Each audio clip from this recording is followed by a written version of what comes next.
hero units, the Goblin Big Boss. They have the ability to cleanse corruption, damage walls, infiltrate, assassinate, block army, scout, and embed hero. So a lot of nice things for them. And all we'd have to do is we can embed them in an army.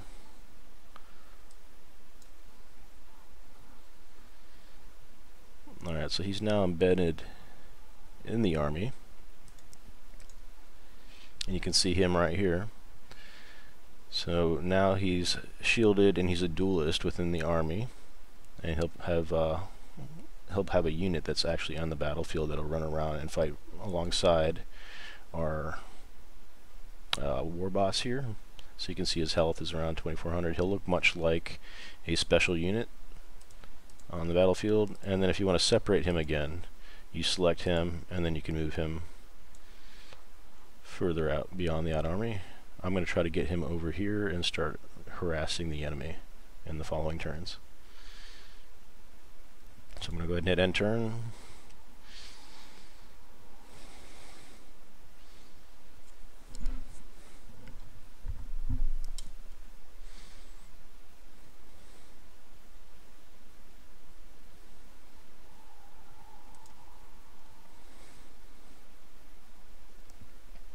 Still no targets for my assassin, but I know they're over this way, so I'm going to move my unit.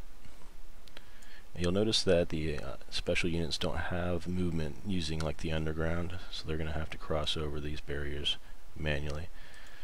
And then the supporting army, he's currently using the underground. I'm going to keep going with them. I'm going to use the underground and cross right through those mountain terrains.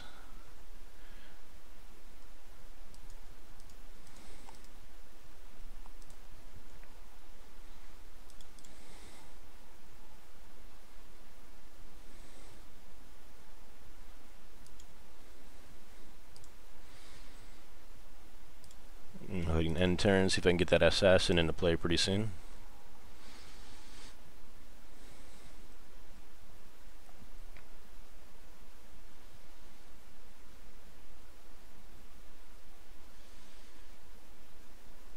Alright, so I have 2 targets now for the assassin that I see close by at hand. Oh.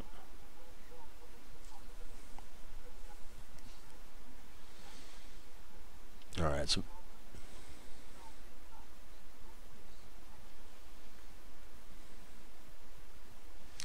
so we just had the Goblin Workshop on lock, and picked up a mission for using that.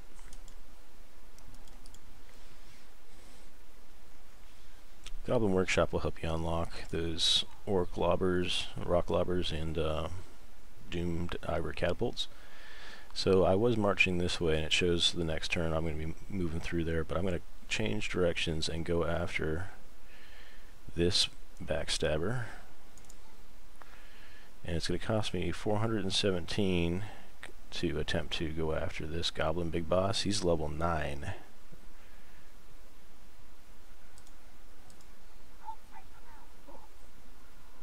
Alright, so you have a chance of success or failure for our backstabber who's only level 1. He was going against a level 9 backstabber.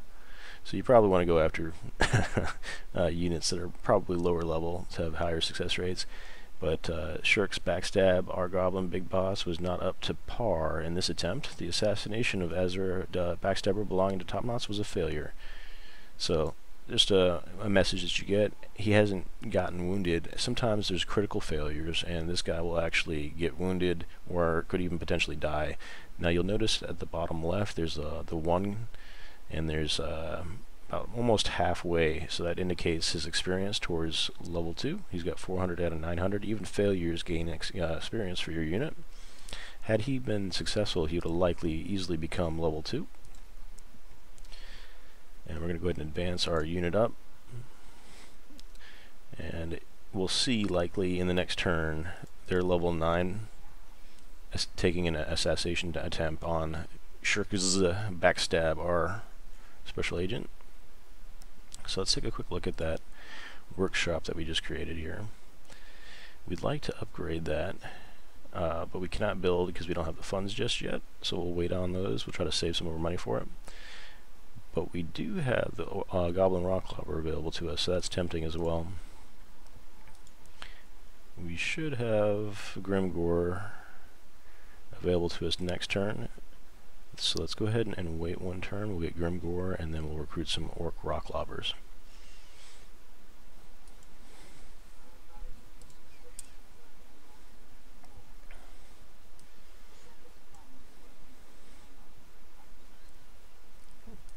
Alright, so what we're looking at now is the Goblin Workshop. By unlocking the Goblin Workshop in the capital, you'll need a level 3 capital of a region in order to unlock the workshop, as well as an open spot. And then once you've created the workshop, we'll be presented with that as an option. Alright, so the Crooked Mine is offering peace. It's a very high right now. We're going to try to see if they'll become a vassal for us, and they don't necessarily want to do that. Alright, so we'll extort some money from them since we could use that right now. 2,300. You notice we're back to steadfast already, since we recently went back to war with the dwarves after they attacked our ally. It appears that they want to, Crooked Moon wants to pay us 2,000 for peace. We'll go ahead and accept that.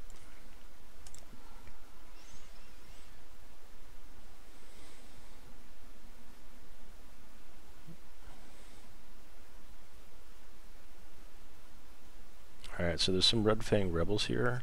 I'm going to go ahead and auto-resolve this so I can lose. Red Fangs was a tribe that was friendly with us, and then they got annihilated, but recently I had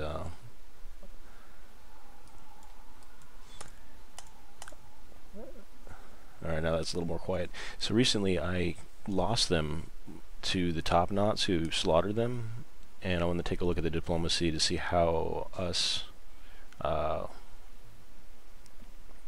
being able to have rebels come back and take over our location, those Red Fang rebels, if that's going to allow them to come back into diplomacy. Alright, so we've got some more coin over here. I wanted to show off the workshop. And couple things. So right here on the bottom right, you'll have the Goblin Workshop that unlocks as soon as you build that. You select on that, and that gives you the tech trees. You can go 8 turns for the Beta Strikers. We've got the Goblin Tinker crew already. We can do Beast of Burden, which increases 20% for greenskin bow units.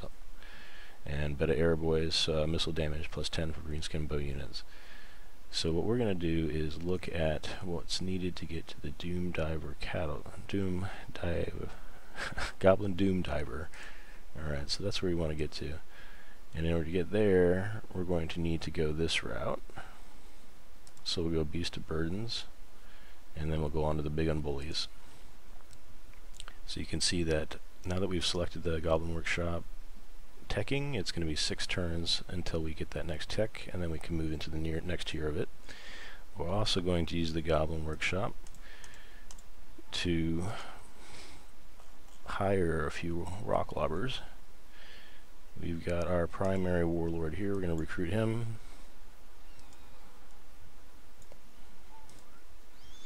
And now that we have the workshop, you'll see the rock lobbers, Goblin rock lobbers are available. I'm going to go ahead and build as many of those as I can, and I'll give them some support units to back up those work lobbers. I just want to make sure I get a few of those in the play.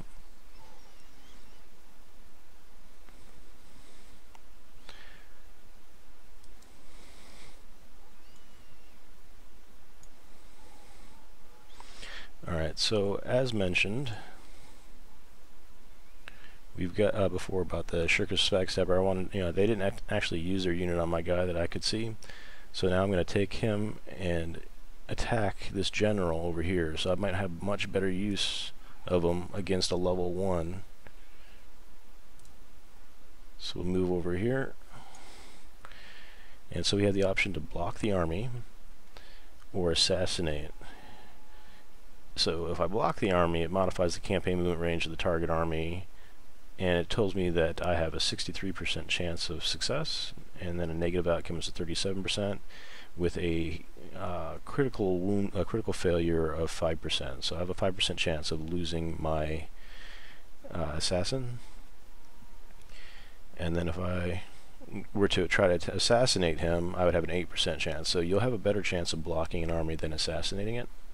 I'll go ahead and cancel it and take a look at the structure itself.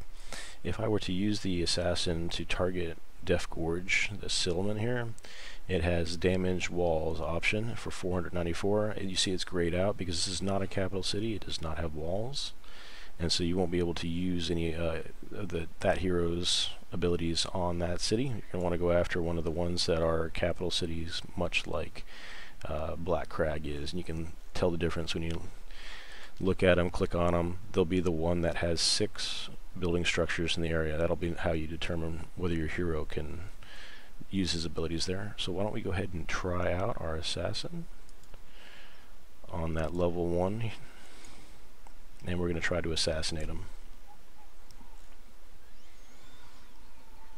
Alright, so we've got another failure, assassination failure, but he's nearly level 2 now. He's got 800 out of 900 experience. Alright, so we've got a little bit more coin remaining, and a few other areas we can use some stuff. Don't have a whole lot of coin. Gonna use this for a cave of shinies, so help get more money in, and a pile of shiny stuff. So that's two income selections, and I think I might use the third for another tinkerer. Alright, so we'll look at next turn. Hopefully we'll have some success with our hero for assassinating that enemy hero, the enemy general.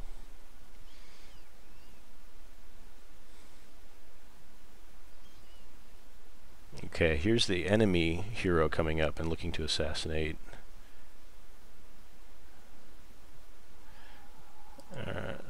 Hostile hero activity. Assassinate success. Alright, so our assassin, Azol, the backstabber, enemy goblin big boss belonging to Top Knots, has wounded our hero Shuka's backstab in Death Gorge Brightwater in an assassination attempt. Alright, so he didn't die, he was just wounded, and so we'll get him back in a few turns after he heals up. But unfortunately we weren't able to assassinate anybody with our hero, but you can see this guy's level 10 now, so he had a successful assassination. He's gained lots of experience. He was 9 last time we looked at it. He's got 2 campaign skills and 6 character skills. So as you level them up, you'll be able to access different abilities on those heroes. And so I hope that was helpful for you on looking at some of the Goblin Workshop, as well as hero units and how to maneuver them and use them. It's going to cost money every time you take their action, so keep in mind you're going to have a bankroll, and then go after targets that are closer to your level. I was just trying to demonstrate, but sometimes you can actually successfully go after some of the higher stuff. It's just a lower success chance. And as you played more challenging levels of the game, instead of going standard, you can go onto hard, legendary, and you'll find that your hero units will have even less chance of success in those harder matches. Thank you for watching. This is PapaSean, and this is Warhammer Total War. Please like, share, subscribe, comment. It's all free to do and helps out greatly. Any ad revenue will go towards the kids' college education. Appreciate you watching, and I'll catch you next time.